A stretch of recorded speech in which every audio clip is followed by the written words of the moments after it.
مشتاق ہوتی ہے جو دوسروں کے لیے راستے آسان کرتا ہے گا۔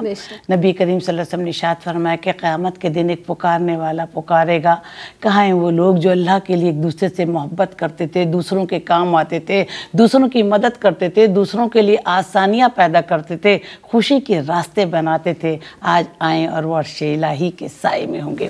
دیکھیے زینب ابن عباس جو تھے وہ معتکف تھے، مسجد کے اندر ایک شخص داخل ہوا اور ان کے سامنے جا کے بیٹھ گیا، خاموش تھا اور اس کی آنکھوں سے آنسو روا تھے۔ تو حضرت ابن عباس نے کہا کیا تم پریشان ہو؟ تو اس شخص نے پھوٹ پھوٹ کر رونا شروع کر دیا، کہنے لگا کہ میرے بچے 2-3 دن سے بھوکے پیاسے ہیں، میں خالی ہاتھ ہوں، گھر جاؤں گا، بچے پوچھیں گے کیا لائے تو میں کیا جواب دوں گا؟ تو فوراً نکلے اور جوتے پہن کر باہر آ گئے۔ تو لوگوں نے کہا کہ حضرت آپ تو اعتکاف میں ہیں۔ تو رونے لگے زارو قطار ابن عباس اور کہنے لگے میں نے نبی کریم صلی اللہ علیہ وآلہ وسلم کو فرماتے ہوئے سنا ہے کہ جو شخص کسی کو مشکل میں خوشی اور راحت عطا کرتا ہے، جو کسی کی مدد کرتا ہے تو 10 سال اعتکاف کرنے سے بہتر ہے۔ سبحان اللہ۔ اسی طرح سلطان الہند خواجہ معین الدین چشتی مرتبہ روزے سے تھے، تو ایک شخص نہ بول سکتا تھا نہ سن سکتا تھا، وہ ان کے لیے کھانے پینے کی کوئی چیز لے کر گیا۔ تو بہت انہوں نے سمجھایا کہ میرا روزہ ہے، لیکن اس کی سمجھ اور عقل کم تھی، وہ نہیں سمجھ پایا۔ تو انہوں نے روٹی کا ٹکڑا لے کر اس سے منہ میں رکھ لیا۔ تو لوگوں نے کہا کہ حضرت آپ تو روزے سے ہیں۔ تو اس پر انہوں نے فرمایا کہ روزہ توڑنے کا کفارہ ہے لیکن دل توڑنے کا کوئی کفارہ نہیں۔ دیکھیے کسی کی خوشی میں خوش ہونا بھی عبادت ہے، کسی سے خندہ پیشانی سے ملنا، کسی سے کا دل رکھنا بھی عبادت ہے کہ آپ کا کوئی غم زدہ آپ اس سے کوئی اچھی بات کہہ دیں، اس کا دل رکھ رہے ہیں، اللہ میں اس کا اجر دے گا۔ امیر المومنین جو تھے اتنے مربع میل کی حکومت کرنے کے باوجود بیواؤں کا سودا سلف لے کر آتے تھے اور بیواؤں کا پانی بھرنے میں اپنے لیے اعزاز کی بات سمجھتے تھے۔ اسی طرح ابو بکر صدیق خلیفہ بننے سے پہلے ایک عورت کو، بڑھیا عورت کو روٹی جو ہے پانی میں بھگو کر اپنے ہاتھوں سے کھلاتے تھے۔ جب وہ خلیفہ بننے کے بعد بھی یہ خدمت اسی طرح جو تھے وہ انجام دیتے رہتے تھے۔ دیکھیے زینب اس خدمت خلق کا مقصد اللہ کی رضا اور خوشنودی ہے۔ جس طرح لوگوں کے کام آنے پر، لوگوں مخلوق خدا کی خدمت کرنے پر اللہ کی رضا اور خوشنودی حاصل ہوتی ہے، جس طرح تلاوت کرنے سے، ذکر و اذکار میں مصروف رہنے سے، نمازیں پڑھنے سے، نفلی عبادات کرنے سے اللہ کی رضا اور خوشنودی حاصل ہوتی ہے۔ ہم دنیا میں اتنی بہرا روی کی زندگی گزار رہے ہیں، بے حسی کی، کہ ہم دوسروں کی تکلیف دیکھ کر بھی ہم منہ پھیر لیتے ہیں۔ جس دن ہم درد دل دوسروں کے واسطے درد دل اپنے سینے میں رکھیں گے تو یقین کریں کہ منزل کے لیے 2 گام چلیں اور منزل سامنے آ جائے۔ تو اللہ تعالیٰ تو ہماری منزل ہمیں سامنے کھڑا دے کر ہمیں عطا کر دے کہ کیا یہ آپ دوسروں کے لیے اچھا سوچ رہے تھے، اوپر والا آپ کے لیے اچھا سوچے گا۔ درد دل کے واسطے پیدا کیا انسان کو، اللہ اکبر۔ اور آپا جس طرح سے آپ نے صحابی رضوان اللہ علیہ مجمعین کا ذکر کیا، سیدنا ابو بکر صدیق رضی اللہ تعالیٰ عنہ، حضرت عمر فاروق رضی اللہ تعالیٰ عنہ اور دیگر صحابی، حضرت مولا کائنات رضی اللہ تعالیٰ عنہ، صحابہ نے صحن نبوی میں تربیت پائی ہے، تو رسول اللہ صلی اللہ علیہ وسلم کا خود حسن سلوک کیا ہوگا لوگوں کے ساتھ؟ سعدیہ کیا کہیے گا اس حوالے سے؟ بہت سے ہم نے واقعات سنے، پڑھے سیرت مبارکہ میں، کیا فرمائیں گی؟ بہت شکریہ۔ اعوذ باللہ من الشیطان الرجیم، بسم اللہ الرحمن الرحیم۔ مولایا صلی وسلم دائما ابدا علی حبیبک خیر الخلق کلہم۔ کس شان سے کہتا ہے یہ قرآن مبین، کس شان سے کہتا ہے یہ قرآن مبین، انک لعلی خلق عظیم۔ سبحان اللہ۔ آقا علیہ الصلوۃ والسلام بے شک اخلاق کے اعلیٰ درجے پر فائز ہیں، یعنی آقا علیہ الصلوۃ والسلام ہی کی جو سیرت ہے، جو آپ کا کردار ہے، جو آپ کا اتوار ہے، وہی مکمل ضابطۂ حیات ہے کہ جو انسان اس پر عمل کرے گا وہ کامیاب ہی کامیاب ہے۔ آقا علیہ الصلوۃ والسلام کی سیرت مطہرہ کو دیکھیں تو دیکھیں انسان اپنے رشتہ داروں کے ساتھ اس نے سلوک کرتا ہے، اپنے ملنے جلنے والوں سے کرتا ہے، اپنے گھر والوں کے ساتھ کرتا ہے، اپنے گھر والوں کا خیال رکھتا ہے، لیکن سرکار دو عالم صلی اللہ علیہ وآلہ وسلم کی ذات وہ ذات ہے کہ آقا علیہ الصلوۃ والسلام نے جو اپنوں کے ساتھ تھا، کہ یعنی آقا علیہ الصلوۃ والسلام ازواج مطہرات کا بھی اتنا خیال رکھتے تھے. پھر دیکھیے آقا علیہ الصلوۃ والسلام کی خدمت میں حضرت انس 8 سال کے تھے جب تشریف لائے, اور آقا علیہ الصلوۃ والسلام کی خدمت میں رہتے ہوئے آپ یہ فرماتے ہیں کہ میں اگر کوئی غلطی بھی کر دوں یا کسی کام میں کوئی کمی بیشی ہو جائے, آقا علیہ الصلوۃ والسلام نے کبھی بھی یہ نہیں فرمایا کہ میں نے ایسے کیوں کیا اور ایسے کیوں نہیں کیا. تو یہ تو اپنوں کے ساتھ آقا علیہ الصلوۃ والسلام کو, اور یہ صرف 1-2 مثالیں ہم نے دی کیونکہ وقت کی کمی کے بعد. لیکن اگر آپ غیروں کے ساتھ دیکھیں تو آقا علیہ الصلوۃ والسلام تو غیروں کے ساتھ بھی اتنا خوبصورت آقا علیہ الصلوۃ والسلام کا معاملہ تھا کہ احد کا میدان ہے, لات اور منات کے پجاریوں کے ساتھ جنگ ہے آقا علیہ الصلوۃ والسلام کی, اور اس جنگ میں آقا علیہ الصلوۃ والسلام کے چہرہ اقدس پر آقا علیہ الصلوۃ والسلام کو وہ لوگ تکلیف دیتے ہیں, اور اس پر بھی صحابہ کرام نے عرضی پیش کی, یا رسول اللہ صلی اللہ علیہ وآلہ وسلم آپ ان کے لیے بدعا کیجئے. آقا علیہ الصلوۃ والسلام نے فرمایا میں ان کو راہ راست پر لانے کے لیے بھیجا گیا ہوں, میں رب کی طرف سے رحمت بنا کر بھیجا گیا ہوں. تو آقا علیہ الصلوۃ والسلام نے ان کے لیے دعا فرمائی. اسی طرح ہمارے پاس بہت سارے واقعات ہیں کہ جن سے ہمیں پتہ چلتا ہے. پھر وہ واقعہ کہ وہ شخص جو یہ کہتا تھا آقا علیہ الصلوۃ والسلام کے آرام فرمانے کا فائدہ اٹھایا اس نے کہ میں آقا علیہ الصلوۃ والسلام کو نعوذ باللہ آج میں آقا علیہ الصلوۃ والسلام کو قتل کر دوں گا. آقا علیہ الصلوۃ والسلام کی آنکھ کھلی تو اس نے کہا اب آپ کو مجھ سے کون بچائے گا. تو آقا علیہ الصلوۃ والسلام نے فرمایا میرا اللہ. اتنا سننا تھا کہ اس پر لرزہ طاری ہوا, تلوار اس کے ہاتھ سے گری. آقا علیہ الصلوۃ والسلام نے اٹھایا اور فرمایا اب مجھ سے تمہیں کون بچائے گا. تو وہ قدموں میں گر گیا. آقا علیہ الصلوۃ والسلام نے فرمایا میں نے تمہیں معاف کیا. تو وہ جب اپنے قبیلے میں واپس جاتا ہے تو کہتا ہے کہ میں ایک ایسے شخص کے پاس سے ہو کر آ رہا ہوں کہ اس سے بلند کردار کا آج تک میں نے نہیں دیکھا, اور اس سے دین اسلام قبول کیا. یعنی آقا علیہ الصلوۃ والسلام کی سیرت مبارکہ تو ہمیں یہ بتاتی ہے کہ اپنوں کے ساتھ تو سرکار دو عالم صلی اللہ علیہ وآلہ وسلم تھے ہی شفیق, لیکن آقا علیہ الصلوۃ والسلام نے غیروں کے ساتھ بھی ان کے حق میں بھی ایسی دعا کی کہ آقا علیہ الصلوۃ والسلام کے اس کردار سے لوگ جوگ در جوگ دین اسلام میں داخل ہو کیا. یعنی یہ وہ چھوٹی چھوٹی سی چیزیں ہیں کہ وہ بکریاں چرانے والے شخص نے دین اسلام قبول کر لیا تو اس نے کہا میں اپنے مالک تک یہ امانت کیسے پہنچاؤں. آپ نے کہا اس کا رخ قبیلے کی طرف کرو اور اس کو پیچھے سے ہاتھ دو, اللہ رب العزت انہیں ان کے مقام تک پہنچا دے گا. یعنی اللہ رب العزت کے کرم سے آقا علیہ الصلوۃ والسلام کی سیرت مبارکہ پر ہم عمل کریں تو ہمیں پتہ چلے کہ سرکار دو عالم صلی اللہ علیہ وآلہ وسلم نے اپنوں کے ساتھ تو حکم دیا لیکن غیروں کے ساتھ بھی کتنا خوبصورت سلوک فرمایا. سبحان اللہ. ایک وقفہ لیتے ہیں, حاضر ہوتے ہیں. السلام علیکم ورحمۃ اللہ وبرکاتہ. جناب پروگرام میری پہچان میں ایک مرتبہ پھر آپ سب کا خیر مقدم ہے. آپ دیکھ رہے ہیں پروگرام میری پہچان, اور آج ہم کلام کر رہے ہیں کس عنوان پر کہ جناب کسی کو راحت پہنچا دینا, کسی کو سہولت پہنچا دینا, کسی کی مدد کر دینا, اس کے کیا کیا فوائد ہیں. دین اسلام ان پر کتنی نیکیاں ہمیں عطا فرماتا ہے, کتنے فوائد ہمیں اس کے حاصل ہوتے ہیں. اللہ کے رسول سرور دو عالم صلی اللہ علیہ وسلم نے ارشاد فرمایا کہ اپنے مسلمان بھائی کی مدد کرو چاہے وہ مظلوم ہو یا ظالم. تو صحابہ نے فرمایا کہ یا رسول اللہ مظلوم کی مدد تو ہم کر سکتے ہیں, ظالم کی مدد کرنا. تو آپ صلی اللہ علیہ وسلم نے ارشاد فرمایا کہ ہاں اس کو ظلم سے روکنا اس کی مدد ہے. تو آپ سوچئے کہ کس قدر فوائد اور کتنا ہر ایک بات پر, ایک عنوان پر, ایک چیز پر دین اسلام نے ہمیں تعلیمات دی ہیں, ان کے فوائد بھی بتائے ہیں. رکنے کے حوالے سے ہمیں کہاں کہاں رکنا ہے, کیسے بچنا ہے. آپ ارشاد فرما دیجئے, جس طرح سے ہم نے چھوٹی چھوٹی باتوں کا بھی تذکرہ کیا نا, اب دین اسلام کیا کہتا ہے کہ راستے سے تکلیف دہ چیز ہٹا دینا بھی ایمان کے تقاضوں میں سے ہے. آپ کیا کہیے گا اس حوالے سے؟ دیکھیے دین اسلام اتنا خوبصورت دین ہے جو ہمیں بہتر زندگی گزارنے کے سبق دیتا ہے کہ خوش اخلاقی سے پیش آئیں, کسی کا دل نہ دکھائیں, کسی کے ساتھ حق تلفی نہ کریں, کسی کے ساتھ زیادتی نہ کریں, اور یہ سب کر کے اپنی عبادتوں کو اور اپنے اعمال کو ضائع نہ کریں. دین اسلام میں راستے سے تکلیف دہ چیز کو ہٹا دینے پہ بھی اللہ تعالیٰ نے بہت بڑا اجر و ثواب رکھا ہے.